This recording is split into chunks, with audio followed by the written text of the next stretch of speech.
Hello Gemini, welcome to my audio tarot podcast, brought to you by me, Kathleen Robinson of 5 Tarot with Karma Queens. And as we're talking about starting a brand new year, then I thought we could do something slightly different and take a broader view of the main influence that perhaps will be coming around you during this year. After all, tarot is all about what lies ahead. So we're just pushing out that prediction from a month to a year and what might be your theme for your year. But just before we start, remember I'm available to provide you with one-to-one confidential tarot card readings through the phone or via Zoom. I even have an online diary that you can choose your appointment time with me. And your reading will be 45 minutes long and payable via bank transfer or PayPal. So get in touch with me for more details by scanning my QR code or email me at karmaqueens@gmail.com. So Gemini, the influence surrounding you this year is the Death card upright. In a nutshell, it means transformation. It can denote somebody who's going through a great transformation and experienced their share of loss and endings.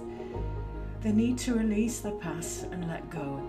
This is someone who needs to surrender what's beyond their control.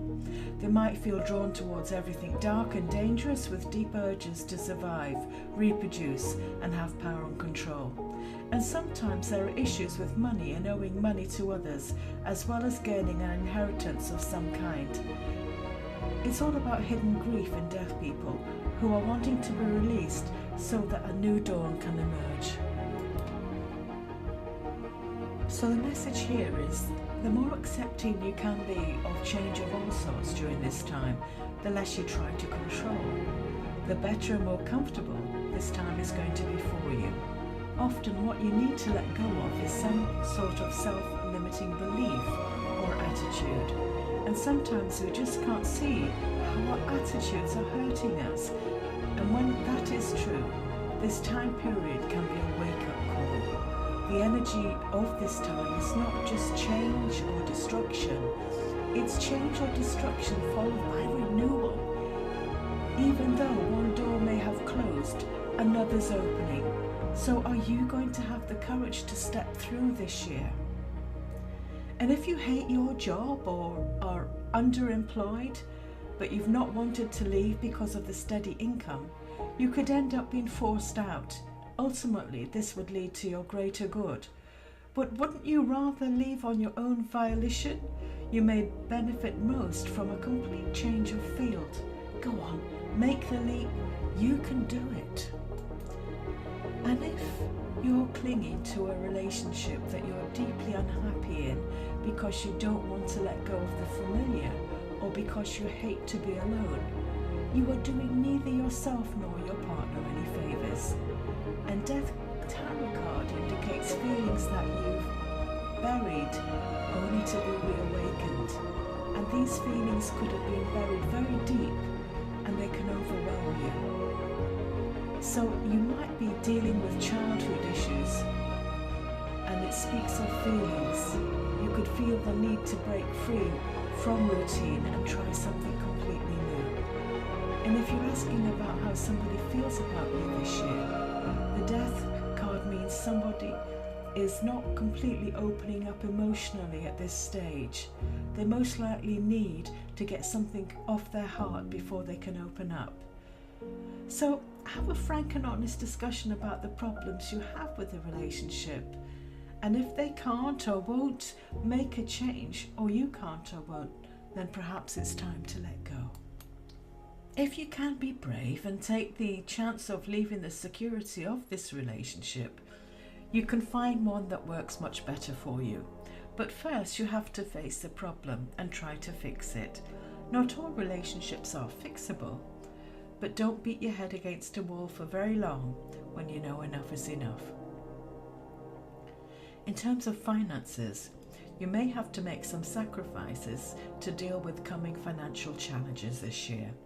You can do it. Don't hesitate to reach out for help if you need it.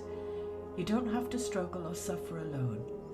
And nor should it come to that, although there is a possibility that you'll be dealing with an involuntary loss of income as your job may be cut back.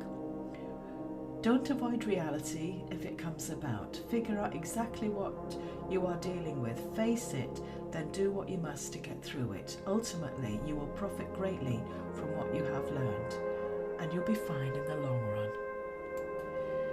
In terms of health for you this year, keeping your stress levels manageable is a must in order to stay in good health now. Deal with any problems that come up physically and don't try to avoid them. Be sure to get enough rest as best you can, and don't abuse your body with alcohol in other ways. If you need healing, ask for it in both the literal and the spiritual planes. Especially if you're single now, seek out being touched physically. Massage and hugs from dear friends, etc. will go a long way towards keeping you healthy and sane. In terms of your spirituality, cultivate a positive attitude. Know that even if you are in the midst of a dark night of the soul at the moment, this too shall pass. Don't fight change. Allow yourself to feel what you feel, but don't wallow in pain or sorrow. If you need help pulling yourself away from any pain or loss that you're suffering, reach out. There is always a caring soul who will help you, even if you are quite literally alone in the world. More people care about you than you can even begin to imagine. So Gemini, I hope you found this reading useful. Until the next time, I'm Kathleen Robinson.